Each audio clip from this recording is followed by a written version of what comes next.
자, 이번 이야기는 시청자 커버님께서 찾아와 주셨습니다. 오늘 커버님이 해주실 이야기, 우리나라 이야기는 아닐 것 같습니다. 바로 만나보도록 할게요.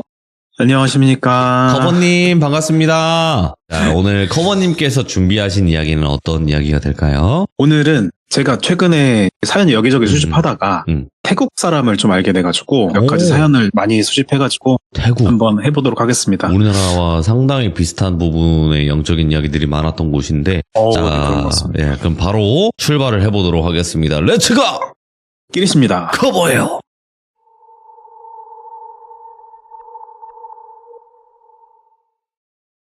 오늘 얘기는 제가 다니는 그 대학원이 있는 대학교, 거기 학부생 하나가 있어요. 교환학생인데 태국에서 온 친구입니다. 이 친구 이름을 가명으로 링링이라고 해볼게요. 링링이는 태국 방콕 근처의 작은 도시에서 나고 자랐다고 하는데 지금은 우리나라로 와서 대학교 교환학생으로 지내고 있는 상태고요. 링링이가 우리나라로 온 지도 벌써 한 1년이 넘었다는데 그동안 오며 가며 봐가지고 친하게 지내면서 많은 얘기를 나눴거든요. 근데 제가 태국 하면 또 공포 영화도 유명하고 하니까 혹시 네가 겪은 일이나 주워 들은 얘기 없냐 했더니 링링이가 자신의 고향에서 실제로 있었던 약간 무섭고도 현실적인 이야기를 해주게 된 건데, 링링이네 그 고향 동네는 작고 좀 조용한 곳이라서 범죄, 무슨 사건 이런 건 딱히 잘 안 일어나는 곳이었더래요. 그나마 가끔 일어나는 범죄라고 치면 소매치기, 자전거 도둑 이런 정도? 근데 그 평온하던 작은 마을에 큰 사건이 하나 터졌대요. 링링이가 그 중학교 3학년 때였다고 하니까 대략 지금으로부터 한 7년 정도 전 일인 것 같아요. 당시 링링이네 학교에서는 매년 가을쯤에 학생들을 대상으로 하는 큰 축제가 열렸다고 해요. 이 축제에서는 먹거리 장터도 열리고 학생들 장기자랑도 있고 동네 사람들도 다 오셔가지고 함께 즐기는 그런 분위기 좋은 그런 행사였대요. 그래서 링링이도 친구들이랑 함께 신나게 축제를 즐겼는데 그렇게 한참을 놀다가 축제가 끝나고 친구들이랑 학교를 나서는데 평소 친하던 같은 반 친구 판이라는 친구가 갑자기 가방이 없어졌다고 울먹거리면서 막 당황하기 시작했대요. 판이는 학교에서도 되게 활발하고 친구들 사이에서도 인기가 되게 많은 친구였는데 그날따라 그 중요한 물건을 가방에 넣어놨다고 했었는데 그래서 더 당황을 했던 거래요. 그래서 링링이랑 친구들이 함께 가방 찾아주려고 학교 여기저기를 돌아다녔지만 결국엔 찾지 못하고 집으로 돌아가게 됩니다. 판이는 결국 늦게까지 남아서 가방을 찾다가 어쩔 수 없이 포기하고 혼자 집으로 돌아갔대요. 근데 이상한 게 그 다음날이 됐어요. 아침이었는데 판이라는 친구가 학교에 나오질 않았다는 거예요. 근데 링링이 입장에서는 이상하게 생각이 들긴 했지만 전날 되게 심하게 그렇게 속상하게 했으니 그럴 수 있겠다 싶었대요. 근데 하루가 지나고 이틀이 지나고 계속 시간이 지났는데도 판이가 학교에 나오질 않았다는 거예요. 그 링링이랑 친구들은 걱정이 돼가지고 선생님한테 물어보니까 선생님도 이 판이랑 연락이 안 된다고 하시더래요. 그러면서 전체적으로 마을 전체가 조금씩 웅성거리는 분위기가 생긴 거예요. 판이 어디 갔을까? 집안에 뭔 일 생겼나? 여러 가지 소문들이 퍼져나가기 시작한 거죠. 근데 사건이 일어난 지 정확히 한 3일째 되는 날 아침에 되게 충격적인 소식이 학교에 퍼졌다고 해요. 판이가 실종 확정이 됐다는 거예요. 학교는 비상에 걸렸고 경찰이 학교로 찾아와서 학생들한테 판이 마지막으로 본 시간이 언제냐, 장소가 어디냐 이런 걸 하나하나 물어보면서 조사를 시작했다고 합니다. 그래서 링링이도 경찰분 앞에서 진술을 하면서 그날 축제 끝나고 판이 그 가방이 없어졌던 일부터 해가지고 집으로 돌아갔던 순간까지 자세하게 자기가 아는 한 최대한 얘기를 했다고 해요. 근데 경찰 조사는 꽤나 꼼꼼하게 오래 이어졌고 그 과정에서 전체적으로 학교라든가 동네 분위기가 좀 어두워지고 그랬대요. 아까도 말씀드렸지만 이 작은 마을에서 큰 사건이 없었다고 했는데 학생이 실종됐다. 이거는 한 번도 없었던 큰 사건이었기 때문에 좀 심각했나 봐요. 다른 그런 실종보다도. 그리고 한 며칠 정도 지났을까?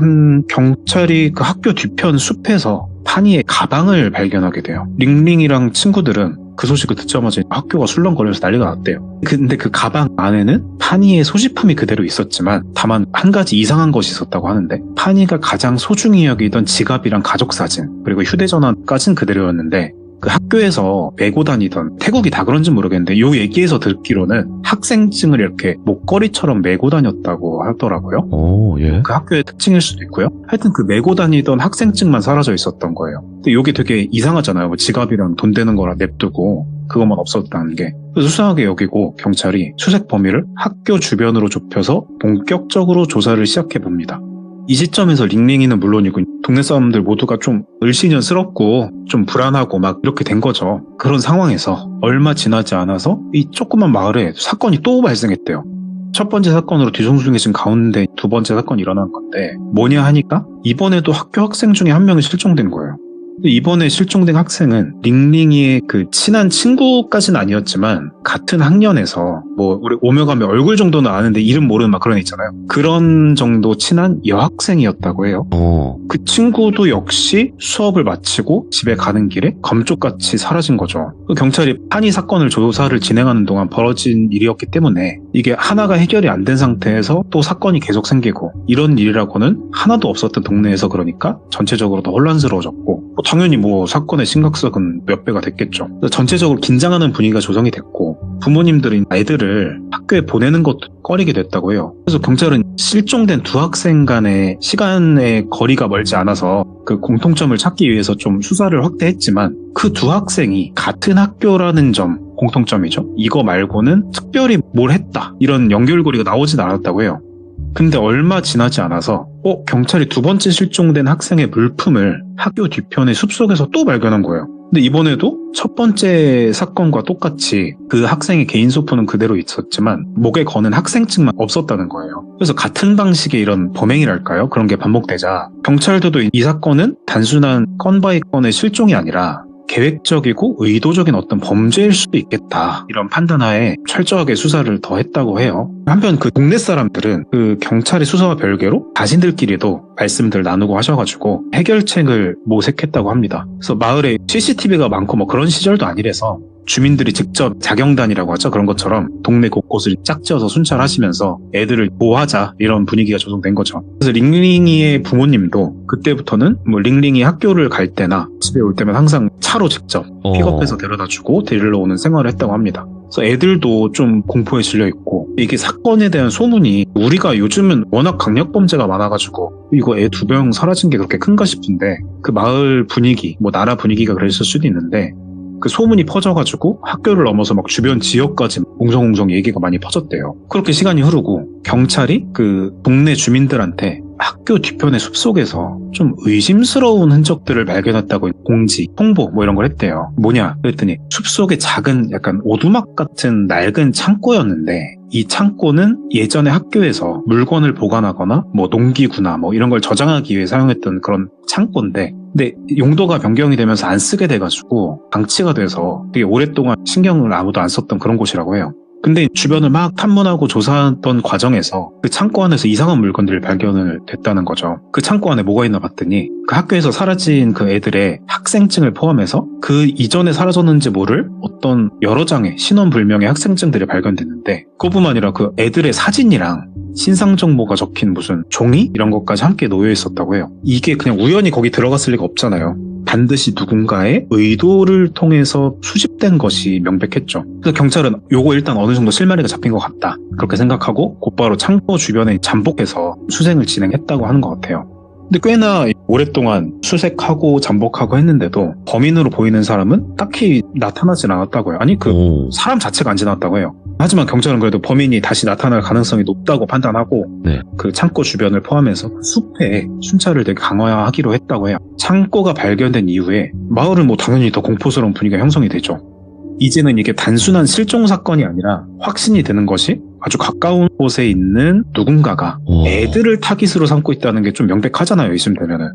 그래서 주민들은 이제 약간 불신이 좀 맴돌았대요. 학교에서도 막 교사랑 직원들도 서로 막 의심하고 긴장하고 이랬대요. 뭐 애들도 마찬가지로 링링이나 뭐 친구들 역시 집 밖에 나가는 것도 두려워지기 시작했고 그렇게 여차저차 그래도 학교 생활하고 일상생활들을 영위해 나가는데 어느 날 이제 링링이가 학교 수업을 마치고 집에 돌아오던 길에 좀 이상한 일이 하나 벌어졌대요. 평소 링링이가 집으로 돌아가는 길목에는 작은 동네 놀이터 같은 게 하나 있었다는데 그날따라 그 놀이터의 미끄럼틀 옆에 보통 나무 벤치 이런 거 있잖아요. 길다란 거. 거기에 검정색 후드를 뒤집어 쓴 무슨 낯선 남자 같은 느낌의 사람이 앉아있더래요. 근데 그날 날씨가 되게 더웠다고 해요. 더운 날씨인데 검정 후드를 깊게 뒤집어 쓰고 있는 사람을 보니까 이상하잖아요. 그래서 그럼 서둘러 가야겠다 그러고 막 가는데 앞으로 지나쳐가는 순간 그 남자가 좀 중얼거리는 느낌으로 말을 했대요. 네가 다음이야. 그래서 링링이 듣고 깜짝 놀래가지고 막 온몸이 얼어붙는 느낌이 들어가지고 막 뛰어가지고 집으로 갔고 부모님한테 바로 알렸대요. 그래서 부모님은 경찰에 당연히 신고했고 경찰이 바로 출동해줘가지고 놀이터 근처 수색했는데 남자는 사라졌다고 하고 링링이는 그 검정 후드를 쓴 남자가 과연 이 실종 사건이랑 관련이 있는지 아니면 무슨 괴한인지 뭔지 모르잖아. 불확실한 상황이니까. 그리고 이 사건 이후에 또 링링이랑 그 가족한테 또 다른 충격적인 일이 벌어지게 된다고 하는데 어쨌건 그 놀이터에서 그 후드를 쓴 남자를 보고 난 이후에 링링이 당연히 예민해지고 되게 조심스러워졌죠. 그래서 부모님도 물론이고 경찰까지 나서서 놀이터 주변도 이제 수색을 하고 막 이런 거예요. 근데 행적은 또 전혀 찾을 수가 없었다는 거예요. 그 사건 이후에 경찰이 조언을 말씀을 주셔가지고 링링 부모님이 링링은 이제 절대 아무데도 혼자 다니지 못하게 했대요. 학교 가는 것도 친구 만나는 것도 부모님이 직접 항상 동행하시고 데리고 오시는 식으로 생활이 완전 바뀐 거죠. 그렇게 더 조심하고 안전에 신경 쓰고 그렇게 하는 며칠이 지나도록 남자는 잡히진 않았지만 그나마 좀 다행인 점은 마을에서의 실종 사건은 2건 이후에도 발생한 건 없었어요. 그래도 불안하죠. 왜냐면 그 남자가 그 중얼거리면서 네가 다음이야 이 말 한 게요. 그래서 밤에 잠을 자려고 해도 자꾸만 그 순간이 떠오르고 불안하고 공포감 들고 그렇게 이제 매일매일 불안에 떨던 중에 어느 날 밤에 이제 링링이가 한밤중에 그냥 잠에서 깼대요. 그냥 갑자기 깰 때 있잖아요. 그렇게 깼대요. 그래서 목이 말라서 물을 마시려고 부엌 쪽으로 가는데 거실에서 물을 마셨대요. 자기 방에서. 거실로 뚜벅뚜벅 가서 창문을 생각 없이 봤는데 창문 쪽에서 그러니까 거실 창문에서 희미한 그림자가 이제 움직이는 걸 좀 봤다고 해요. 순간 숨이 막히죠. 얼어붙고 이제 정신을 차리고 몸을 좀 풀고 부모님 깨우려고 막 방으로 돌아갔는데 근데 돌아가는 찰나에 그 순간에 창문에서 손톱으로 치는 느낌 있죠. 탁탁거리는 소리. 탁탁 하는 그 가벼운 두드림 소리가 들렸다고 해요. 근데 링링이 이제 순간 부모님 가는 것도 있고 멈춰가지고 용기를 내서 창문을 천천히 이제 실눈 뜨고 바라봤더니 거기에 그 놀이터에서 봤던 검정 후드 남자가 같은 의상으로 창문 너머로 서 있었던 거예요. 예? 그 얼굴이 이제 가로등 불빛에 희미하게 비쳤긴 한데 뚜렷하진 않았다고 합니다. 근데 또렷하게 느껴지는 게 뭐냐니까 이제 링링을 바라보는 약간 웃음은 확실히 느껴졌대. 그때서야 깜짝 놀라서 비명을 지르고 부모님도 막 다 깨고 놀래서 달려 나왔는데 정신없이 막 이렇게 불 켜고 하고 보니까 남자는 또 자취를 감췄고 그래서 당연히 경찰에 신고를 했는데 경찰은 도착하니까 남자가 사라진 뒤였고 경찰에서도 이걸 또 주시하고 링링 가족의 집 주변도 철저히 순찰해주기로 했어요. 점점 순찰의 범위가 늘어나잖아요. 숲에서 놀이터에서 학교에서 그런 조치에도 불구하고 이제 별다른 진척은 없었다고 해요. 링링은 불안했던 점이 남자가 확실히 자신을 노리고 있다는 게 분명하게 느껴졌고 내가 제일 편안해야 될 집안에서조차 혼자 있는 게 두려워지는 거죠.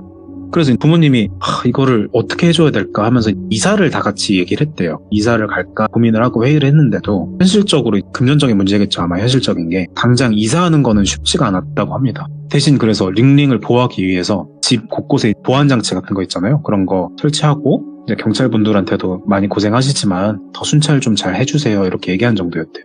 근데 여기서 얘기가 조금 반전같이 되는 게 있는데 어느 날 그 링링의 부모님이 학교에서 열리는 학부모 모임에 참석을 했을 때였대요. 그 사건이. 다른 학부모들끼리 최근 사건에 대해서 얘기를 하던 중에 한 학부모님이 갑자기 조심스럽게 말을 꺼냈대요. 그분 말을 따르면 최근에 그 링링네 집 근처로 이사 온 남자가 있는데 그 남성은 학교 근처를 배회하면서 아이들 좀 관찰한 것 같기도 하고 내가 좀 긴장하고 예민해서 그렇게 보이는 걸 수도 있지만 남자라니까 그 사람인 것 같기도 하다. 근데 이제 이 얘기가 그분뿐만 아니라 동네 사람들 사이에서도 좀 이상한 남자 있는 것 같다는 얘기가 돌고 있었기도 했고 그래서 허위로 신고가 될 수도 있지만 그래도 경찰한테 얘기가 들어가기도 했고 그랬대요. 그래서 링링 부모님이 이 말을 듣자마자 그 집 위치가 정확히 어디예요? 그랬더니 위치를 들으니까 이제 깜짝 놀랐대요. 왜냐면 그 집이 링링이 자주 가던 그 아까 그 말씀드린 놀이터 있죠. 그 놀이터 맞은편에 작은 골목이 있는데 그 안쪽이라는 거예요. 그러니까 링링이 집 기준으로 크게 멀지 않은 곳. 링링 부모님은 이게 좀 수사에 도움이 될까 싶어서 경찰한테 이 사실을 바로 알려드렸고 경찰은 바로 그 남자의 집을 조사했대요. 근데 집에 따고 들어간 게 아니고 이제 찾아가니까 있더래요, 사람이. 그래서 그 남자가 예상보다 되게 순순히 들어오시라고 집안 조사하라고 허락했대요. 근데 집에서 놀라운 물건들이 발견이 되는 거예요.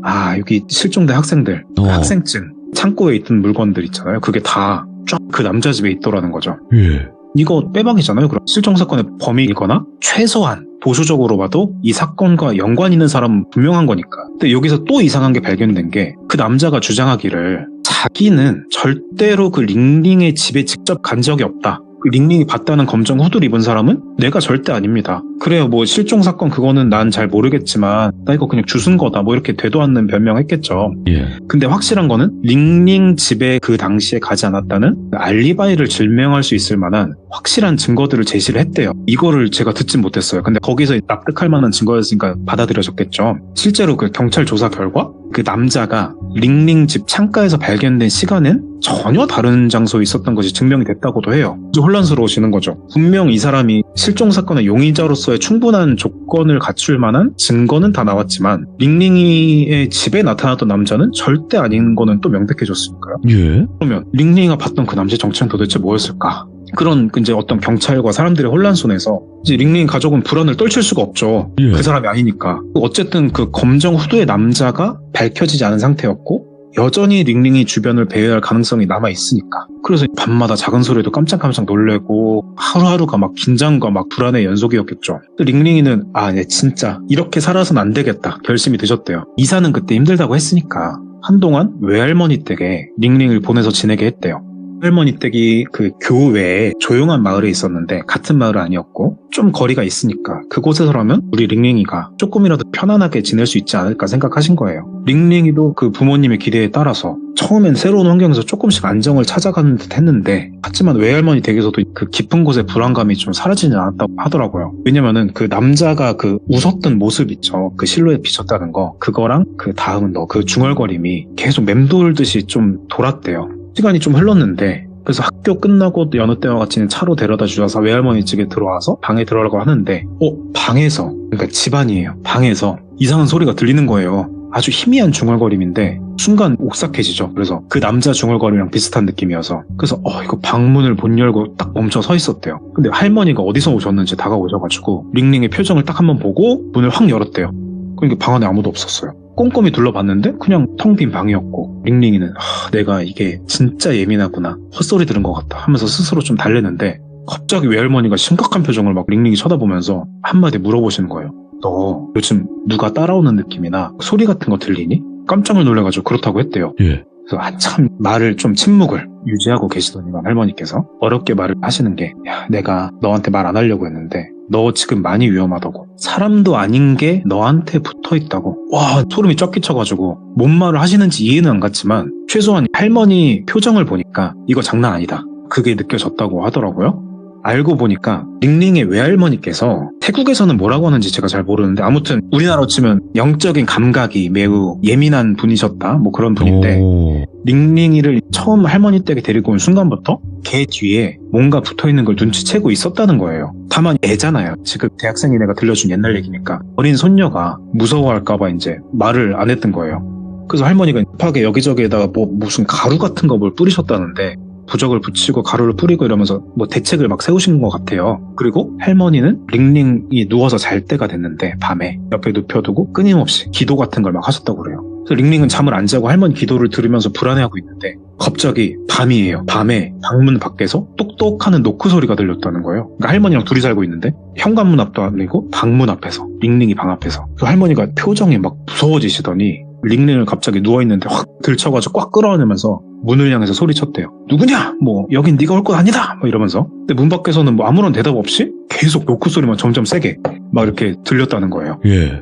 그래서 할머니가 엄청 무서운, 진짜 그렇게 무서운 표정 본 적이 없다는데 그 무서운 표정으로 뭔가 이렇게 우리 어금니 깨물면 이렇게 턱 근육 튀어나온 거 있잖아. 그 느낌으로 그냥 꽉 깨무시더니 문을 그냥 꽉 열었는데 방문 앞에는 아무도 없었대요. 근데 그 링링은 분명히 본 것 같다는데 복도 끝자락에서 검정 그 후드 입은 남자의 형체가 희미하게 보인 것 같대요, 자기는. 그러니까 할머니도 보신 건지 뭔지 모르겠지만 그쪽 방향을 향해서 뭔가 알 수 없는 약간 주문 같은 거? 그런 걸 막 중얼중얼 하시면서 크게 막 소리를 질렀대요. 예. 그러니까 그 형체가 약간 움찔하시 놀란 것처럼 움찔하는 느낌이 들더니 껌껌하게 사라졌다고 해요. 근데 다행히도 그 이후로 링링이는 그 검정 후드의 남자를 본 적이 없대요. 근데 할머니가 말씀하시기로 링링한테 붙었던 그 존재가 사람의 형상을 하고는 있었지만 실제로는 사람이 절대 아니라고 설명을 해주시더래요. 이제 링링의 공포와 불안해했던 기운들 네.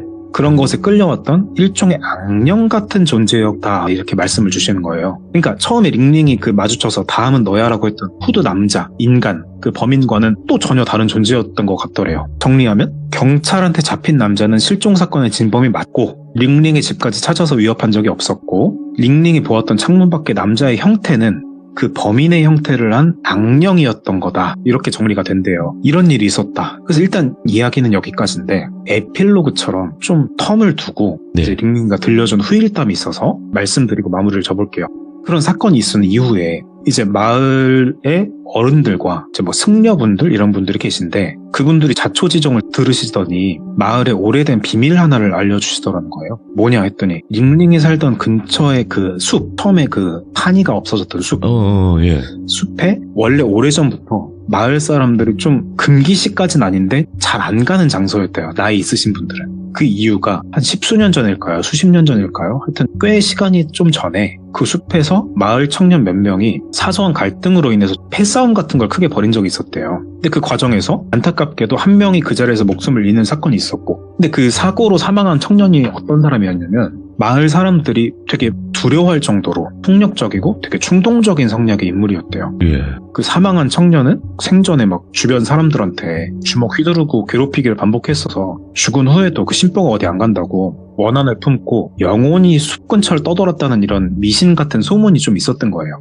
그러면서 자신과 비슷한 분노와 어떤 증오를 품은 사람을 끌어들여서 같은 어떤 실종, 유괴, 이런 비극을 반복하도록 부추겼다. 뭐 이런 골자의 내용을 말씀해 주셨어요. 예. 자, 그럼 그 잡혀갔던 범인은 자기도 모르게 그런 악령의 감정과 동조하게 된 걸까요? 아니면 그래서 그 악령이 그 분노의 감정을 이용해서 범죄를 저지르게 시킨 건지 아니면 뭐 그냥 범죄를 저지를 질 나쁜 놈이 저지른 건지 그건 모르죠. 아무튼 확실한 건 그날 밤 링링이가 직접 마주한 존재는 사람이 아니라 그 숲에서 죽은 나쁜 심성의 청년의 영혼이 그 범인의 모습으로 둔갑한 상태였던 거고 다행히 그 후에 마을 차원에서 승려들의 도움을 받아가지고 전통 의식 뭐 우리나라로 좀 구실 것 같아요. 왠지 제 생각에 예. 전통 의식을 통해서 악령과의 그 어떤 연결 이런 걸 단절을 시켰대요. 네. 그 이후로는 혹시나 모를 안전을 위해서 숲과의 접촉을 좀 마을 안에서 완전히 금하게 되었다고 합니다. 그래서 링링이가 이 얘기를 들려주면서도 그날 사건이 복귀할 거 아니에요. 저한테 들려주면. 소름이 끼친다고 했을 정도로 그 말을 하면서도 소름이 끼친다고 했어요. 그러면서 되게 오싹한 경험이었다고 하더라고요. 우리가 왜 시들무에서 현실 공포, 영적인 공포 이렇게 큰 줄기를 좀 나누기도 하잖아요. 그렇죠. 예. 근데 저는 이번 사연 수집하면서 이런 생각 한번 해봤습니다. 사람의 좀 부정적인 감정이랑 원한이 결국에 어떤 형태로든 다시 인간한테 영향을 미친다는 이런 점에서 어떤 유형의 공포이건 그 발화점에는 예. 현실이든 영적이든 결국 사람의 마음이 있는 건 아닐까? 뭐 이런 혼자 또 괜히 막 상상의 나래를 펼쳐본 소소하게 생각해본 사연이 있어가지고 이건 좀 나눠보고 싶더라고요. 귀족님들이랑. 지금 그래도 좋은 말씀 해주신 게 뭐냐면 커버님께서 말씀하신 것처럼 원한, 분노 뭐 이런 건 다 마음이잖아요. 맞습니다. 예, 그게 결국에는 표정으로 드러나든 아니면 그 마음을 가지고 있다가 내가 죽었어, 억울하게. 그랬을 때는 그런 마음이 결국에는 귀신이 돼서 움직이는 경우도 있단 말이에요. 맞아요. 그 감정만 남은 상태에서. 네, 그 생각 좀 들었어요, 저는. 그러니까 이게 연관이 없진 않을 것 같다라는 생각을 해요. 네. 음. 소소하지만 나눠봤습니다. 오늘 커버님 또 이야기 워낙 잘하시는 분이니까 너무너무 감사드리고 다음 이야기로 꼭 찾아와 주시기 바라겠습니다. 감사합니다. 고맙습니다. 네. 자, 이번 이야기는 시청자 커버님께서 찾아오셨습니다. 바로 출발을 해보도록 할게요. 안녕하십니까. 네, 우리 커버님께서 또 찾아와 주셨습니다. 감사합니다. 네, 좋아요 안 눌러서 급하게 눌렀습니다. 아이고, 이놈 아저씨가요. 조심하셔야 돼요. 이놈 아저씨 올까봐 화들짝 놀라서 얼른 켜서 누르고. 근데 저는 항상 궁금했어요. 그 이놈 아저씨는 존재하는 것일까? 예. 돌비님 아니셨는지. 그럴 수도 있고요. 꿈에서 예. 그렇죠. 근데 이상하게도 이놈 아저씨라는 교육을 시킨 적이 없는데 저희 아이도 이놈 아저씨라고 하면 딱 무서워해요. 저희는 그 빠따 아저씨라고 더 무서운 분이 계셔가지고 좀 조심해야겠습니다. 자, 오늘 커버님께서 또 이렇게 찾아와 주셨는데 저번에 말씀해 주신 것과 같이 태국에서의 이야기들은 몇 개가 있었다 이렇게 네, 말씀하셨어요. 그래서 예. 오늘도 뭐 전혀 다른 이야기이긴 하지만 태국으로 한번 떠나봐야 되겠다 싶네요. 네, 맞습니다. 네, 그럼 바로 출발을 해보도록 하겠습니다. 렛츠고! 길이십니다. 커버예요.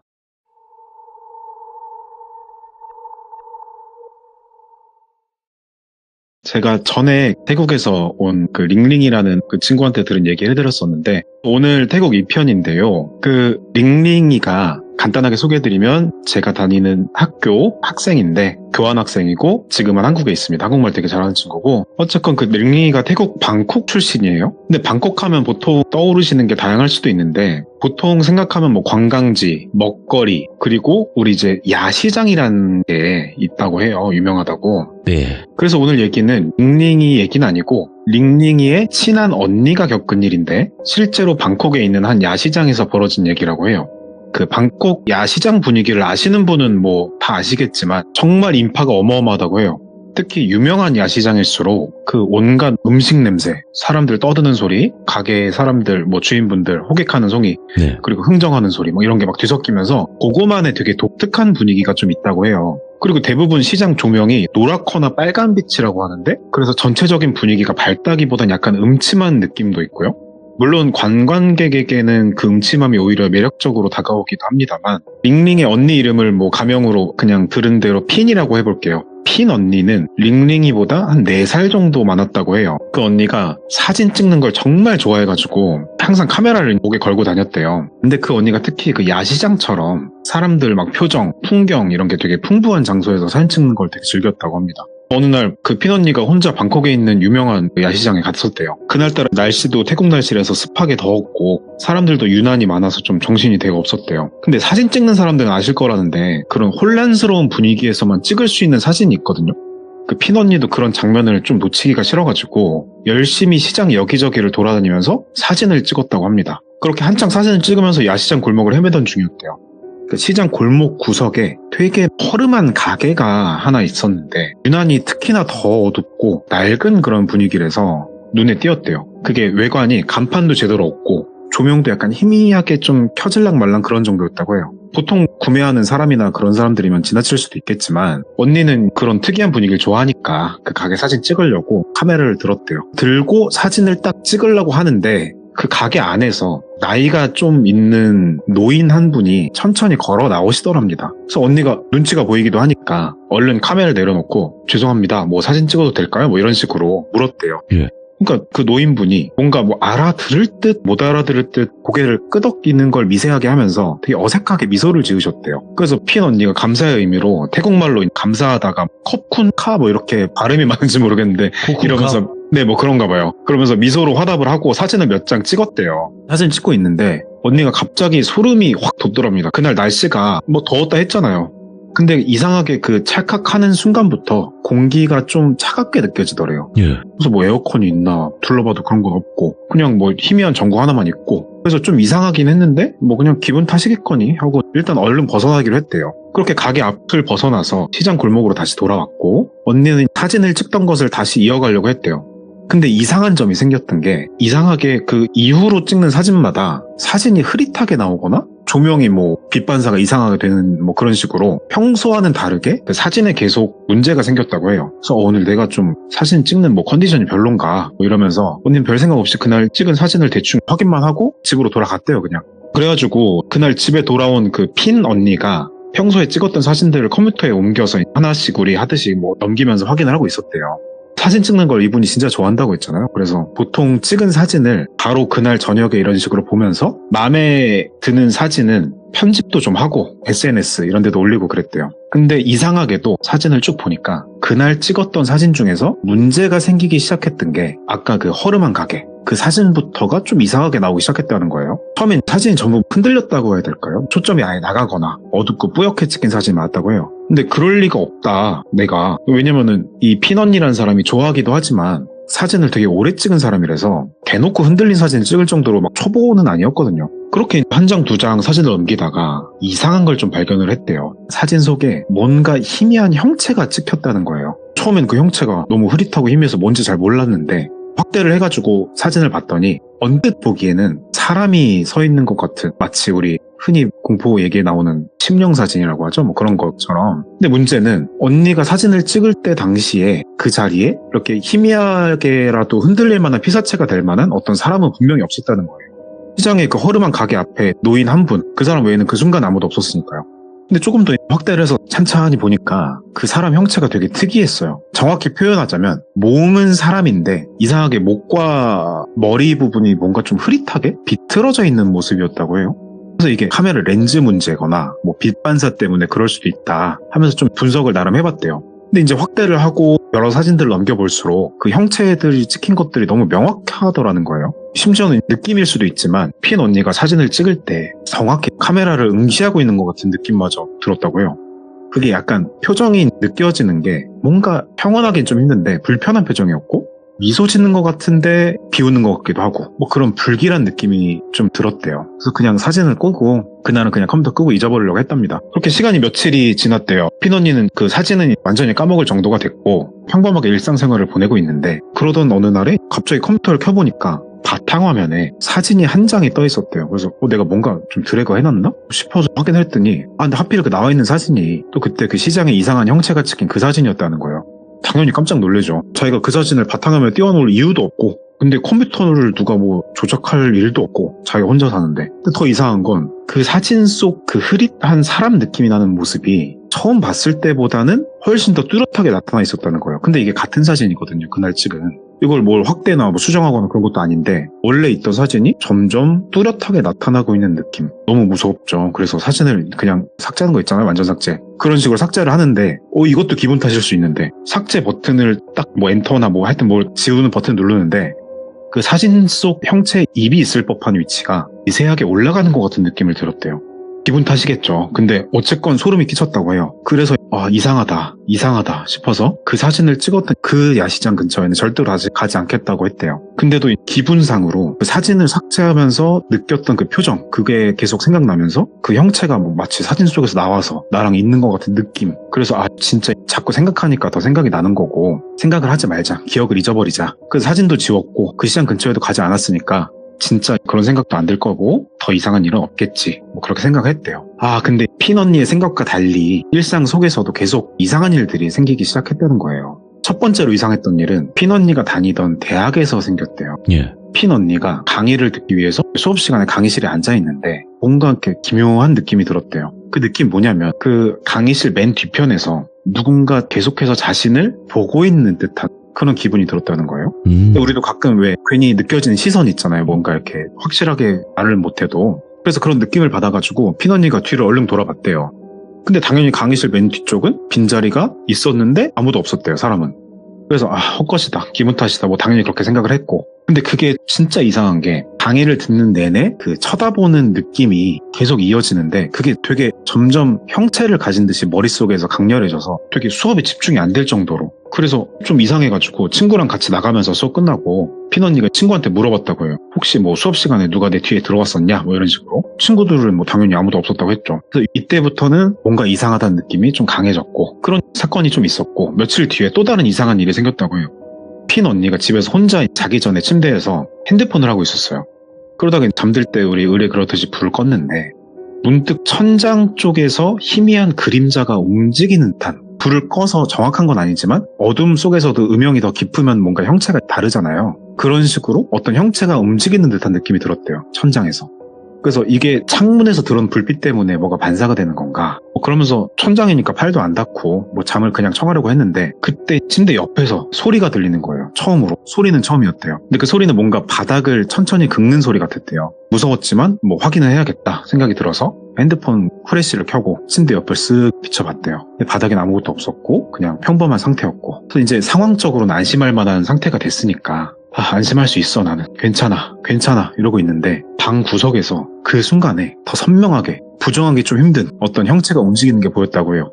그래서 급하게 방 불을 켜서 전체를 둘러봤죠. 근데 아무것도 없었고 근데 그 진짜 이상한 거는 방 불을 켜도 마치 그 첫 번째 사건 때 뭔가 눈에 보이지 않는 시선이 나를 쳐다보는 듯한 그게 또 느껴졌다는 거예요. 싸한 느낌이.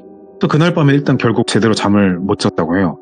그래서 다음날 언니 학교에서 친한 친구들한테 그간 일어난 일들을 쭉 조심스럽게 말을 해봤다고 합니다. 친구들은 당연히 뭐 스트레스 받아서 그런 거 아니냐, 뭐 기가 허한 거다, 뭐 이런 식으로 말했겠죠. 대수롭지 않게. 근데 딱 한 친구만 조금 진지하게 들어주더랍니다. 친구가 약간 신기, 한국말로 신기겠죠? 뭐 신기 같은 게 있는 친구였는데 핀 언니 얘기를 듣더니 표정이 좀 진지해지면서 굳었대요. 그러면서 조심스럽게 말 꺼내는 게 피나 너 혹시 최근에 네 맨날 사진 찍고 다닐 때 이상한 거 찍힌 적 있냐고. 그래서 깜짝 놀래가지고 사진 얘기를 했죠. 그러니까 아주 조용하게 나지막히 말을 하는데 사진 있냐고, 아니면 뭐 삭제했으면 복구할 수 있냐고, 뭐 한 장이라도 있냐, 나 한번 봐야 될 것 같다. 그래서 뭔가 알 수 없는 좀 불안감 이런 게 있으니까 친구랑 함께 사진 복구하려고 했대요. 그 휴지통에 버리고 삭제했던 거를. 그래서 복구를 하고 휴지통에 있는 걸 꺼내려고 했는데 휴지통도 없고 뭐 파일도 없고 삭제했던 그 사진은 다시 나타나진 않았대요. 예.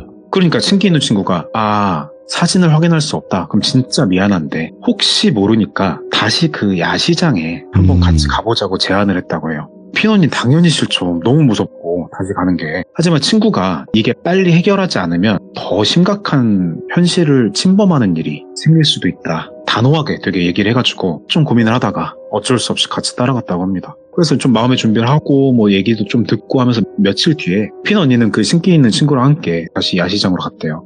처음에는 시장 분위기도 밝고 뭐 북적거리고 막 화려해가지고 오히려 막상 가보니까 불안감이랑 공포심 같은 게 조금 덜했대요. 그래서 괜찮나? 그러면서 좀 안심을 하던 찰나에 좀 문제가 생기는 거는 그 사진을 찍었던 그 골목 쪽으로 다가가니까 다시 찾게 되니까 이상했대요. 그 가까이 갈수록 심리적인 건지 실제로 뭐 영적인 건지 이상한 압박감이 점점 강해지는 걸 느꼈다고 해요. 예.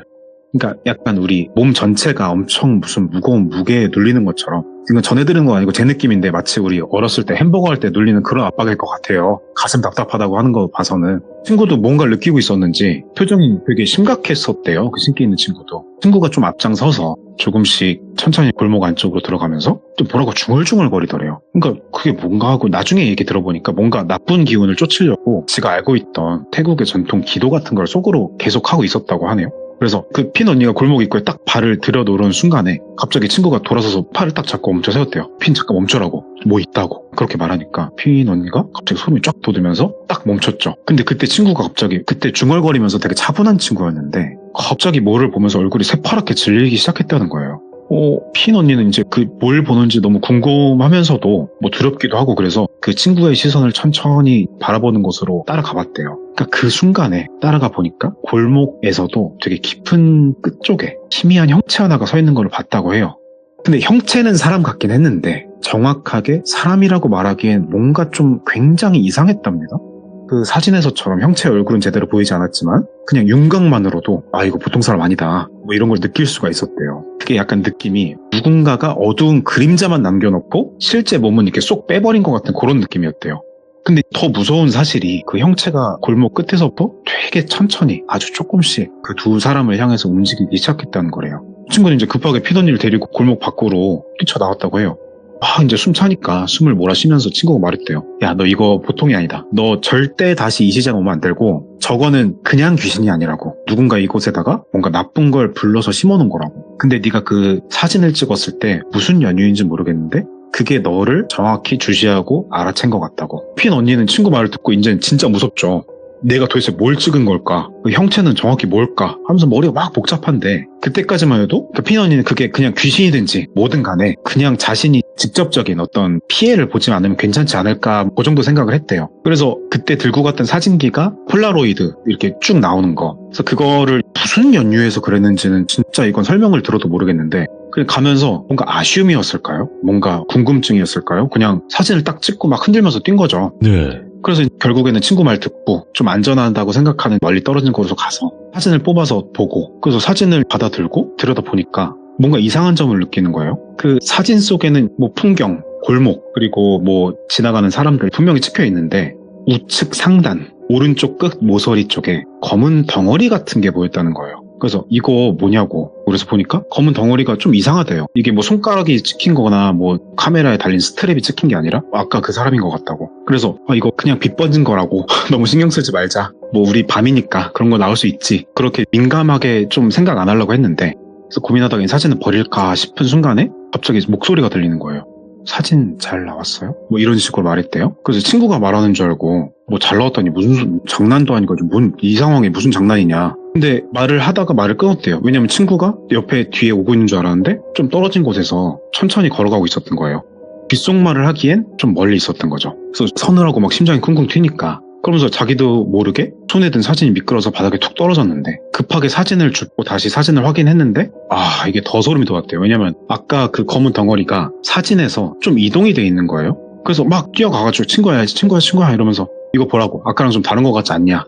아니다. 우리 착각하는 거다. 일단 이 야시장 나가자. 나가서 그날 밤이 됐고 그 이후로 신경이 계속 쓰이고 그래가지고 그 사진은 버렸고 분명히 버렸는데 다음날 일어나서 확인을 해보니까 우리가 뭐 흔히 공포에서 얘기 들었던 것처럼 사진이 처음부터 탁자에 있었던 것처럼 책상 옆에 있는 거예요. 침대 옆에. 근데 사진 속 검은 덩어리는 형체가 더 커져가지고 사진을 한 반쯤 채워 있었고 그래서 이거 안 되겠다. 미치겠다. 이거는 진짜 확실하다. 내가 뭐 흘린 거라고 쳐도 이건 확실한 거니까 이걸 잡아 찢으려고 했대요. 그냥 찢어서 어떻게 갈기갈기해서 버리려고. 근데 진짜 이상한 게 사진이 쇠처럼 단단한 건지 내 손에 힘이 빠진 건지 찢어지질 않는 거예요. 이거는 이제 착각 아니야. 우연도 아니다. 와 소름이 팔뚝도 쫙 올라오는데 그때 핌의 방문 밖 복도에서 집안의 복도죠. 밖은 아니고 삐걱하면서 무슨 발소리 같은 게 들렸대요. 핌은 혼자 살고 있었고 아침 시간엔 아무도 집에 들어올 리가 없어요. 근데 발소리는 삐걱삐걱 점점 방앗까지 다가왔고 문고리를 잠근 것도 아니고 문고리를 바라봤대요 그냥. 그러니까 진짜 이건 귀신 영화 같은데 저도 들으면서 문고리가 천천히 돌아가는 거예요. 영화에서 많이 보이잖아요 우리가. 그래서 거기서 꼼짝도 안 하고 그냥 문이 열리는 걸 봤대요. 그래서 문이 쭉 끼릭 열리면서 문틈 사이로 새어 들어오는 무슨 햇살 같은 게 있었겠죠? 근데 그 빛 사이로 긴 그림자가 방바닥에 스르륵 펼쳐졌대요. 형체는 안 보이고. 근데 확실한 건 그림자가 있다는 건 피사체가 있는 거고 그럼 누군가 서 있는 거죠. 그러면서 문이 쫙 열리면서 그림자가 쫙 퍼져서 사라지면서 문이 완전히 열렸는데 아무도 없었대요. 복도는 그냥 텅 비었고 햇빛만 있고 그제서야 좀 무서운 마음이지만 몸을 움직여서 떨면서 문까지 걸어가서 복도를 봤는데 역시 아무도 없죠. 근데 문득 발밑에 뭔가 밟히는 느낌이 들어서 고개를 내려서 보니까 그 그림자가 퍼지기 시작한 자리에 사진이 있었어요. 사진 속의 검은 덩어리는 아까 전에 반 정도 차서 탁자 위에 올려놨었는데 사진이 새까매져 있는 거죠. 차마 그 사진을 집을 용기도 안 나가지고 그냥 방문 쾅 닫았대요. 그리고 그날은 불안해서 방에서 계속 있었고 이걸 누구한테 말해도 믿어주지도 않을 것 같고 저 혼자 있는 방은 술 먹힐 것 같긴 해도 나가기도 무서웠고 그래서 이제 핌이 고민 끝에 이제 사촌 언니가 있어요. 친한 사촌 언니가 있다는데 뭐 영적인 그런 사람은 아니고 그냥 친하니까 우리 가까운 친구한테 털어놓듯이 사촌 언니를 찾아가서 일을 터놓기로 했대요. 사촌 언니는 이야기를 듣고는 처음엔 장난으로 다 받아들이죠 당연히. 근데 이 사람 몰골이 어땠을 것 같냐고요. 막 식은땀 줄줄 흘리면서 사색이 됐겠죠. 진지하고 절박하게. 그러니까 같이 심각해지는 거예요. 그래서 언니는 핌한테 사진을 어디서 찍었냐 정확히. 그러니까 야시장 위치 또 얘기하고 뭐 어디 뭐 골목이었고 뭐 노인분이 어쩌고 했고 뭐 쭉 얘기를 다시 한 거예요.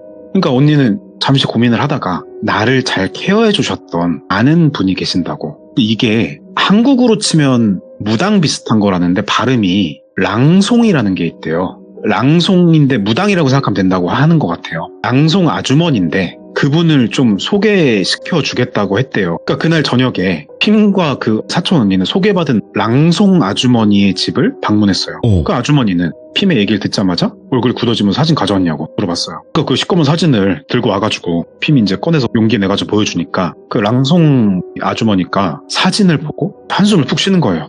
이거 평범한 거 아니라고. 이거 너도 이제 다 알았겠지만 찍히지 말았어야 할 게 찍혀서 그렇다고. 이게 지금 너한테 붙으려고 하는 중에 사진 나오고 들어가고 하기 직전이라고. 그 랑송 아주머니도 그 지역 연구에 계신 분이고 얘기를 들어보니까 핌이 사진을 찍은 그 야시장 근처가 원래는 무용고의 어떤 시신이나 어떤 사고로 돌아가신 분들을 막 이렇게 방치하는 건 아니고 되게 잘 해가지고 안치했던 곳이었대요. 그래서 사진 찍었을 때 그곳에 자리 잡고 묶여있던 어떤 원혼 하나가 핌을 따라온 것 같다고 했어요. 원혼은 사진을 통해서 사람한테 붙는 경우가 종종 있다고 했대요. 그분께서. 그래서 랑송 아주머니가 뭘 하셨냐 그랬더니 사진을 그 부적이었던 것 같아요. 제가 정확한 그 용어는 모르겠는데 부적이라고 생각하면 편하실 것 같은데 그걸 부적으로 접어가지고 종이로 포장하듯이 싸고 어떤 복잡한 의식을 좀 실었다는데 그리고 그걸 도로 돌려줬대요. 이걸 뭐 태우거나 뭐 그런 게 아니고. 그래서 그걸 돌려주면서 이걸 품고 다니되 절대 풀지 말고 다시는 뭐 당연한 얘기지만 그쪽 근처에 얼씬도 하지 말라. 근데 이 사진을 포장한 이 부적은 버리지 말고 훼손하지도 말고 이걸 열어보지도 말고 들고 있어라. 야, 그래가지고 아주머니 말대로 야시장 근처에는 뭐 다시는 안 갔고 다행히 그 이후로는 이상한 일은 일단은 일어나진 않았대요. 근데 얘기를 전해준 그 링링 학생이 사실 처음엔 재미삼아 듣고 넘기려고 했는데 근데 문제는 이 얘기를 전해들은 이후에 링링 역시 가끔 사진을 찍을 때 좀 불길한 느낌이 들었대요. 근데 물론 이야기 역량이니까 무서운 얘기 보면 우리가 머리 못 감는 것처럼 그럴 수도 있지만 아니면 뭔가 이야기를 통해서 좀 영향을 받은 건지 뭐 그런 얘기도 하더라고요. 그러니까 얘기를 들어보면 사진의 영적인 존재가 찍힌다. 그러니까 심령 사진 뭐 이런 괴담은 되게 어떻게 보면 클래시컬한 공포 얘기의 소재죠. 근데 이게 제가 직접 겪은 건 아니지만 건너서 이렇게 실화라고 하면서 들으니까 되게 새롭게 느껴져서 섬뜩했고, 근데 한편으로 든 생각은 이게 뭐 클래시컬하고 자주 얘기되는 괴담들, 화장실, 군대, 학교 이런 거 있잖아요. 뭐 그런 게 자주 화제되고 있다는 게 거꾸로 말하면 그게 그만큼 실제로 많이 일어나니까 보존이 되는 거 아닌가? 이런 생각도 해봤는데, 제가 제일 찝찝했던 거는 귀족분들이나 뭐 들으실 때 어떨지 모르겠는데, 저는 그걸 태우거나 어떻게 해결한 게 아니고 싸가지고 어디 묻은 것도 아니고 들고 다니라고 한 게, 저는 그게 좀 독특하면서도 되게 찝찝했던 포인트였습니다. 그래가지고 오늘은 뭐 야시장 그리고 뭐 귀신 뭐 이런 클래식한 얘기 하나 들은 게 있어서 짧지만 들고 와봤습니다. 야, 섬뜩하네요. 커버님께서 이런 이야기류도 굉장히 잘 어울리게 말씀을 잘 하시네요. 아닙니다요. 오, 랑송? 아니, 저희에게 대부분 알려져 있는 건 영화 때문에라든지, 랑종이라는 단어가 좀 맞다. 랑종 영화가 있구나. 있죠. 그게 같은 뜻인가요, 혹시? 네, 무당이라는 뜻이에요. 저는 정확히 발음을 랑송이라고 하길래. 뭐, 랑송, 아니면 랑종, 뭐, 이렇게, 뭐, 어떤 발음이든 들리겠죠. 예. 그러니까 뭐, 커버님께서 말씀해주신 것도 맞는 거라고 저는 생각을 하기 때문에, 그리고 오늘 커버님께서 이렇게 해외 이야기를 준비를 해주셨지만, 앞으로 또 여러 가지 이야기들을 더 준비를 해주시겠지만, 그래도 커버님을 많이 응원해주시고, 그리고 항상 감사드린다는 말씀 전해드리고 싶네요. 제가 항상 모두께 너무 감사드립니다, 돌비님. 감사합니다, 커버님. 네, 감사합니다. 네. 자, 오늘 커버님께서 들려주신 태국 공포 이야기도 너무나 흥미롭고 섬뜩하게 잘 들었고요. 우리 여러분들도 혹여라도 해외에서 겪은 이야기 있으시면 언제든지 들려주셔도 되니까, 뭐 우리나라를 제외한 어떤 나라든 상관은 없습니다. 그러니까 꼭 들려주시길 바라겠습니다. 감사합니다.